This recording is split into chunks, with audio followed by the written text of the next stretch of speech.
तमिलनाडु की राजनीति में इस वक्त ऐसा सियासी भूचाल आया है जिसने पूरे देश का ध्यान अपनी ओर खींच लिया है। जिस कांग्रेस को कभी इस राज्य में सत्ता के केंद्र से दूर माना जाता था, वही कांग्रेस अब मुख्यमंत्री जोसेफ सी विजय की अगुवाई वाली टीबीके सरकार के साथ नई राजनीतिक पारी खेल रही है। राहुल गांधी और मुख्यमंत्री जोसेफ सी विजय के बीच लगातार बढ़ती राजनीतिक नजदीकियां मंचों पर दिखाई दे रही हैं। शानदार बॉन्डिंग और साझा रणनीति ने साफ संकेत दे दिया है कि यह गठबंधन केवल चुनावी समझौता नहीं बल्कि लंबी राजनीतिक साझेदारी की दिशा में बढ़ता हुआ बड़ा कदम है। अब स्थानीय निकाय चुनाव, विधानसभा उपचुनाव और आने वाले बड़े राजनीतिक मुकाबलों के लिए दोनों दलों ने एकजुट होकर मैदान में उतरने का फैसला कर लिया है। राजनीतिक जानकारी से कांग्रेस के लिए बड़ी संजीवनी, बड़ा बूस्टर डोज और दक्षिण भारत में इस संगठन को नई ताकत देने वाला ऐतिहासिक मोड़ मान रहे हैं। तमिलनाडु की सत्ता संभालने के बाद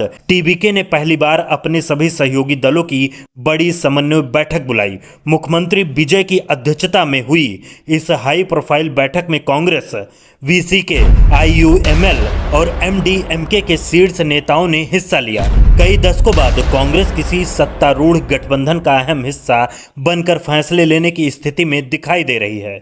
यही वजह है कि कांग्रेस कार्यकर्ताओं में भी नया जोश, नई ऊर्जा और नया राजनीतिक आत्मविश्वास देखने को मिल रहा है। माना जा रहा है कि स्थानीय निकाय चुनाव और 7 विधानसभा सीटों पर होने वाले उपचुनाव में यह गठबंधन कांग्रेस की जमीनी जनाधार को मजबूत करने के साथ साथ संगठन को नई रफ्तार देने का काम करेगा। इस पूरे घटनाक्रम का सबसे चर्चित पहलू राहुल गांधी और मुख्यमंत्री जोसेफ सी विजय के बीच लगातार मजबूत होती राजनीतिक केमिस्ट्री है। दोनों नेताओं की हालिया मुलाकातों और साझा रणनीति ने गठबंधन को नई मजबूती दी है। लगभग 1 घंटे तक चली महत्वपूर्ण बैठक में तमिलनाडु कांग्रेस कमेटी के अध्यक्ष बी मणिक टैगोर, वरिष्ठ नेता पी चिदम्बरम, वीसीके प्रमुख तोल तिरुमावल्लवन, एमडीएमके नेता वाइको, आईयूएमएल अध्यक्ष के एम मोइनुद्दीन समेत कई बड़े चेहरे मौजूद रहे। हालांकि वाम दलों ने यह कहते हुए दूरी बनाए रखी कि वे सरकार को केवल बाहर से समर्थन दे रहे हैं, लेकिन इसके बावजूद सत्ता पक्ष का यह शक्ति प्रदर्शन पूरे राज्य में चर्चा का विषय बन गया। बैठक के बाद राज्य में ऊर्जा और कानून मंत्री सीटीआर निर्मल कुमार ने बताया कि गठबंधन के लिए नए और प्रभावशाली नाम पर लगभग सहमति बन चुकी है और इसका ऐलान जल्द मुख्यमंत्री जोसेफ सी विजय करेंगे। वहीं कांग्रेस सांसद एस ज्योतिमणि ने स्पष्ट कहा कि टीबीके और कांग्रेस समेत सभी सहयोगी दल धर्मनिरपेक्षता, सामाजिक न्याय और संवैधानिक मूल्यों जैसे अहम मुद्दों पर एक समान सोच रखते हैं। गठबंधन को और मजबूत बनाने के लिए जल्द ही एक समन्वय समिति यानी कोऑर्डिनेशन कमेटी बनाई जाएगी जो साझा रणनीति तैयार करेगी और कॉमन मिनिमम एजेंडा लागू करेगी। इस बीच कांग्रेस प्रदेश अध्यक्ष बी मणिक टैगोर के उस बयान ने भी सियासी हलचल बढ़ा दी जिसमें उन्होंने संकेत दिया कि भविष्य में जिन दलों के पास सांसद हैं उन्हें इंडिया ब्लॉक का हिस्सा बनाने पर भी विचार किया जाएगा। राजनीतिक विश्लेषकों का मानना है कि इस नए समीकरण का सबसे बड़ा झटका डीएमके को लगा है। वर्षों तक कांग्रेस के साथ मजबूत राजनीतिक साझेदारी निभाने वाली डीएमके अब खुद को अलग थलग महसूस कर रही है।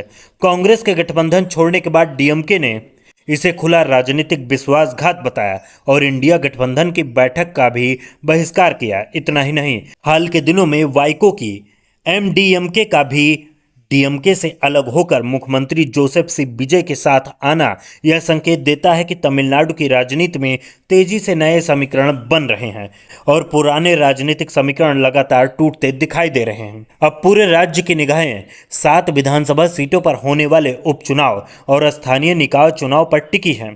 मुख्यमंत्री जोसेफ सी विजय ने पीरम्बूर सीट से जीत दर्ज करने के बाद अपनी तिरुचिरापल्ली पूर्वी सीट से इस्तीफा दिया था, जबकि एआईएडीएमके के 6 विधायकों के इस्तीफे के बाद राजनीतिक मुकाबला और भी दिलचस्प हो गया है। चुनाव आयोग ने भले ही अभी चुनाव कार्यक्रम घोषित नहीं किया हो, लेकिन सभी दलों ने अपनी अपनी रणनीति पर तेजी से काम करना शुरू कर दिया है। हाल ही में हुए फ्लोर टेस्ट के दौरान कांग्रेस समेत सभी सहयोगी दलों ने सरकार के पक्ष में मजबूती से खड़े होकर यह संदेश भी दे दिया कि गठबंधन केवल कागजों तक सीमित नहीं बल्कि विधानसभा के भीतर भी पूरी तरह एकजुट है।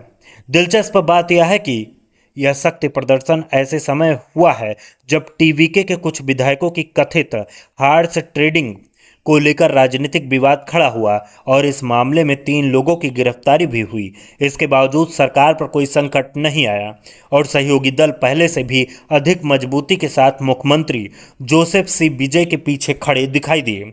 यही वजह है कि अब तमिलनाडु की राजनीति में यह चर्चा तेज हो चुकी है कि क्या कांग्रेस और टीवीके की यह नई राजनीतिक साझेदारी आने वाले विधानसभा चुनाव में दक्षिण भारत की सबसे बड़ी चुनावी ताकत बन जाएगी, या फिर डीएमके और एआईएडीएमके कोई ऐसी सियासी दांव चलेंगे जो पूरे राजनीतिक समीकरण को एक बार फिर बदल देगा।